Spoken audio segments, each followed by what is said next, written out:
a small country with no coastlines, surrounded by four great nations. Germany, our countries, Germany, Italy, France, and English.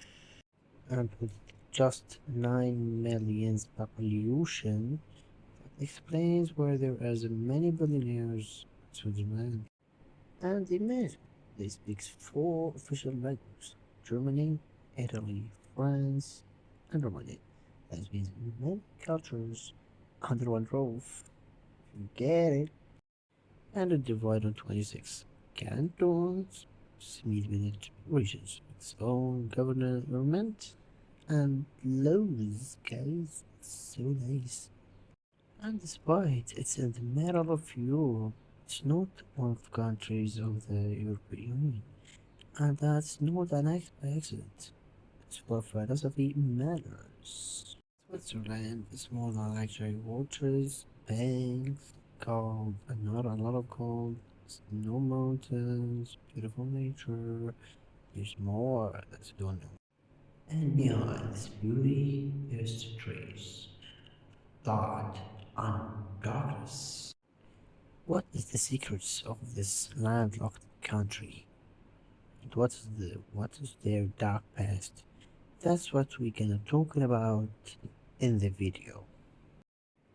Now, let me ask you the most important question first. How did this small country, sitting right between giants like Germany, France, and Italy, manage to survive every single world war without being touched? The answer isn't peace. The answer is something far more interesting, and to understand it, we need to go back all the way back to zero. Around 450 BC, on the northern shore of Lake Neuchâtel, there was a place called Latin. This is where it all starts. This is where the Haviri lives, a Celtic tribe and arguably the very first ancestors of the Swiss people we know today. These weren't primitive villagers. The Helvetii were advanced military, culturally, and especially in metalwork and weapons because of their grandfathers' manufacturing. They were powerful enough to eventually clash with one of history's greatest empires. It's wrong, but that's story for another. At their peak, Helveti's influence stretched across eastern France, southern Germany, Switzerland, and Austria and the Celtic migration and expansions, their reach extended as far west as Britain and Ireland and as far east as Romania and parts of the modern Turkey. Their legacy didn't disappear. It's still alive today. The Switzerland official name is International Institutions is a confederation, the Federatio Helvetica. And yes, that's exactly where the CH comes from. Your Swiss France, CH Swiss Internet Domains, CHA 2015 years, all tribe. Still say signing documents on behalf of a modern nation. But here's what I want you to remember. The Switzerland you see today, clean, neutral, and tangible, was built on past that was anything but. A past full of poverty, oppression, darkness, and that's exactly where we're going next.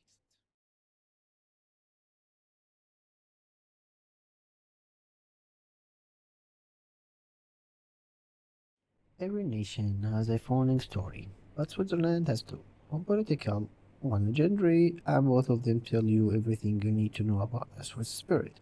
The legendary one has a hero. His name was William Tell, a master archer living under the rule of Habsburg family, the Austrian dynasty that controlled the region at the time.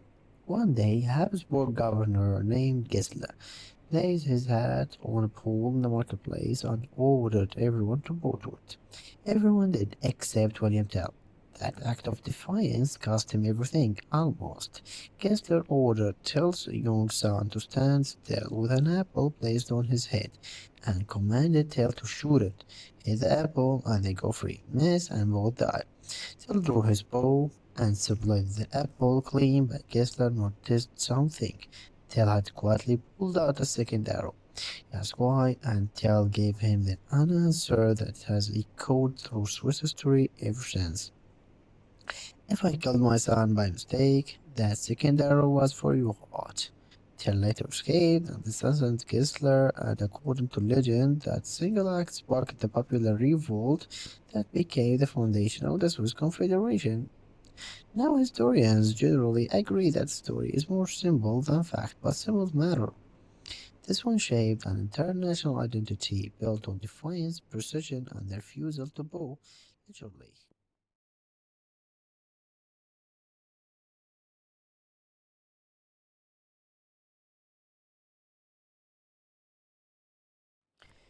The Federal Charter of 1291, the official birth, the political side of the story is where it gets real and complicated. At the time, the Holy Roman Empire dominated the region, and the rock cantons operated under its authority, things were relatively stable until the death of King Rudolf I of Habsburg. With him gone, family might do next. So in 1291, representatives of three small rural cantons, Buri, Schwaz, and Unterwalden, in what is now central Switzerland, gathered at a meadow called Rutli, on the shores of on the shores of lake named Lucerne, I don't know.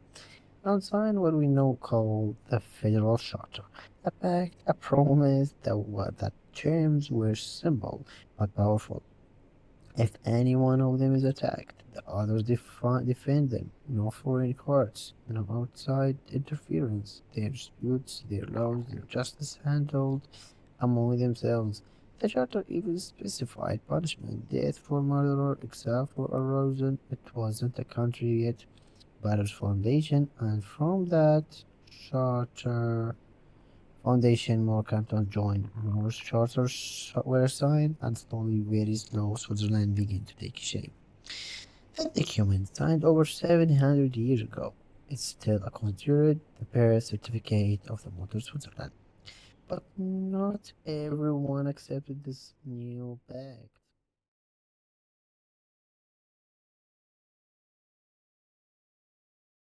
1315, they sent a large army to teach the Swiss farmers a lesson. What happened next became one of the most remarkable upsets in the medieval military history. The Swiss lured the Habsburg force into a narrow mountain pass called Morgarten, and from the high ground above, they unleashed trucks and street ranks on the army below. The Habsburg were crushed by farmers. The battle did something beyond just winning a fight. It's proof that his alliance had really military power, and that proof was enough to convince neighboring cities and cantons joined, says Zurich, Bern, and other followed the confederation was growing. Here's where the story gets uncomfortable. After Morgarten, the Swiss didn't just defend themselves, they realized something. They were good at this, really good. And in medieval Europe, being good at war meant one thing, you had something to sell. The Swiss cantons began doing something that doesn't quite fit the clean, neutral image we know today. They started renting out their armies in entire military units, trained, equipped, and ready to fight, offered to the highest bidder, kings, princes, city-states across Europe. If you had the money, you could have Swiss soldiers fighting for your wars for you. These men became known as the Reservoir, Reservoir, I think, literally those who go to war. And they were feared across the continent. Their method was brutally simple. Massive columns of men moving fast, strike hard, refusing to take prisoners, no mercy, no retreat, just impact. They fought in the Hundred Years' War. They served the King of Hungary.